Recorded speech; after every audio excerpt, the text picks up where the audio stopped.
two white police officers now charged in the death of a black man. The whole encounter captured on body camera video. On the evening of April 18th at approximately 8 p.m., Canton police received reports of a vehicle crash in Toledo, Ohio. Yeah, I missed it, but I heard it fall. Somebody hit a pool out in front of our house, and they left. And it's in the middle of the street. We need help right now. Okay, where are you calling from, ma'am? 1721 Sherrick. The collision was severe enough to sever a utility pole, prompting an immediate police response. Officer Bo Shonyo arrived at the scene and began investigating the crash. Did you call? I did, yes. Let me come out. Yeah, can you? As he assessed the situation, a passing motorist directed him toward a nearby American Veterans Post, commonly known as an AMVETS club, suggesting that someone involved in the crash had fled to that location. Officer Shonaga's body camera footage captured his arrival at the AMVETS post. When he approached the entrance, a woman opened the door with visible urgency and made an immediate plea. "Please get him out of here now." Please get him out of here now. I ain't leaving with that, mama. No, get the sheriff. No, Get the we're going sheriff. outside. We're Get going the sheriff. outside. No, you ain't killing me. You ain't killing me tonight. You ain't killing me. No, you guys are killing me. Inside the social club, police found Frank Tyson, a 53-year-old man from East Canton. He was standing near the bar area, and it quickly became apparent that he was the individual connected to the crash that had just occurred. When officers attempted to apprehend Tyson, he immediately began resisting their efforts to handcuff him. The body camera footage shows Tyson becoming increasingly distressed, repeatedly shouting, "They're trying to kill me," and call the sheriff as officers struggled to gain control of him. They're on here. They're trying to kill me. They're trying to kill me. They're trying to kill me. They're trying to kill me. They're trying to kill me. Why you trying to kill me? They're trying to kill me. They're trying to kill me. Kill me, the sheriff department. Call the sheriff. Call the sheriff department. They're trying to kill me. They're trying to kill me. The situation escalated rapidly, and officers forced Tyson to the ground on the carpeted floor of the establishment. As they worked to restrain him, at least one officer placed a knee on his back while Tyson's legs were crossed beneath him, leaving him in a prone position. They're trying to kill me. You're gonna get sprayed. I don't get called sheriff. You're gonna get sprayed. Don't spray him. Call the sheriff. Don't spray him. Call the sheriff. You're good. Good. Knees over hand.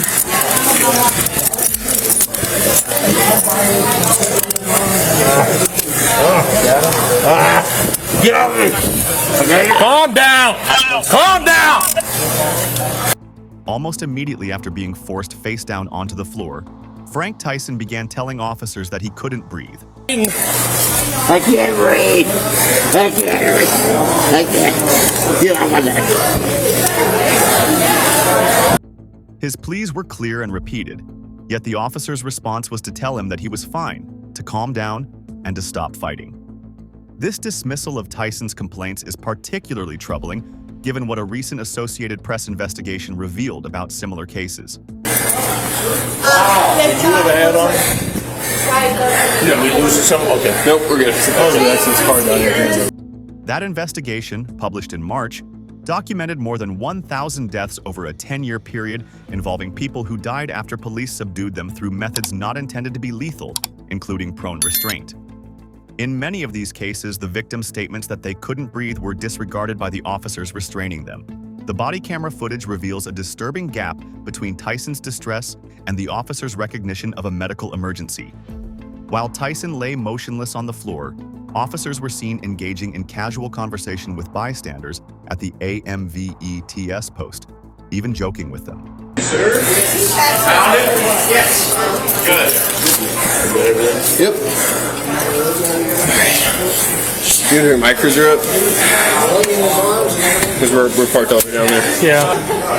I'll be complete from 17th Street. 2031. It's not cars. One officer was captured on video leafing through Tyson's wallet, examining its contents. 5 full minutes passed from the time Tyson said, "I can't breathe," until one officer asked another if Tyson had calmed down. The chilling response came back. He might be out. It was only at this point that officers began to realize something was seriously wrong. When officers finally attempted to get Tyson to stand up, he didn't respond. That's why I waited for them to get here. That way they can't say I did something. 159. They tried to roll him over and began shaking him, checking for vital signs. The situation's gravity became undeniable when officers struggled to find a pulse. One officer urgently communicated that medics needed to step it up because Tyson was completely unresponsive.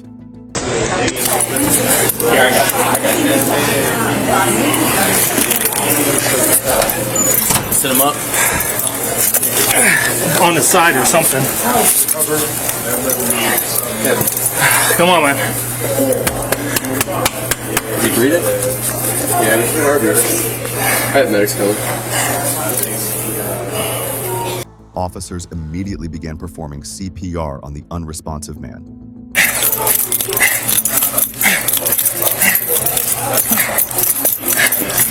They also administered doses of Narcan, a medication used to reverse opioid overdoses, though it's unclear why they suspected an overdose was involved.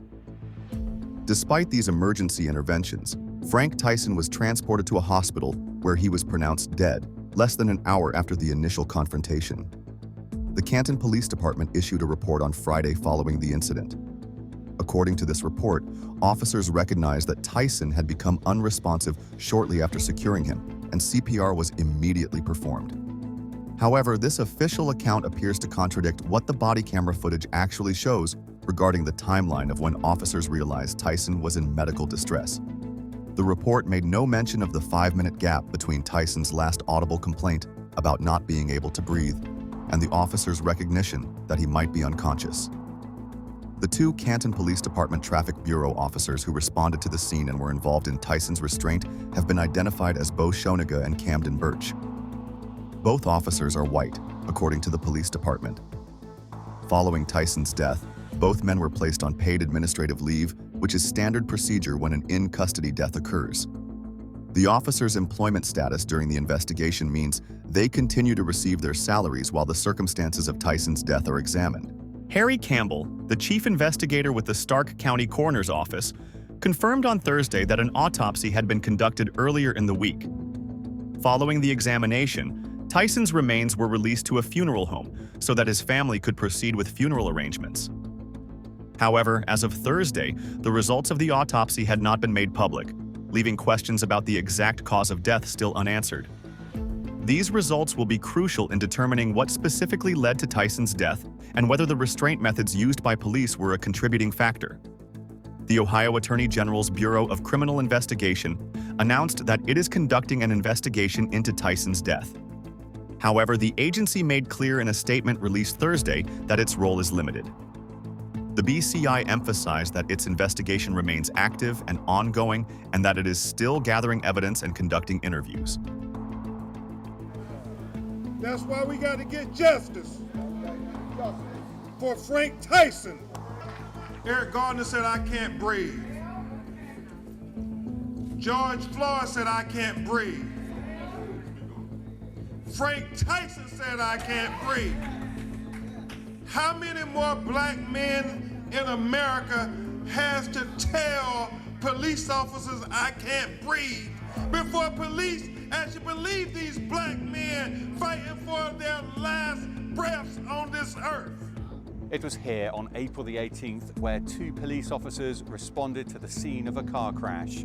When they arrived, they found an empty car that had crashed into a utility pole. The officers were then told by a passerby that the man responsible was at the American Veterans Lodge further down the street. As the investigation continues, many questions remain unanswered. Why did officers wait 5 minutes before checking on Tyson's condition after he stopped moving? Why was Narcan administered when there's no public indication that an opioid overdose was suspected or relevant to the situation? What training had these officers received regarding positional asphyxia and the dangers of prone restraint? Were department policies followed? And if so, do those policies need to be changed? What will the autopsy reveal about the exact cause of death? And ultimately, will anyone be held accountable for Frank Tyson's death? Or will this become another case where officers are cleared of wrongdoing despite video evidence showing a preventable death? The answers to these questions will determine not only whether justice is served in this particular case, but also whether Canton, like so many other communities, will take meaningful steps to prevent such tragedies from happening again.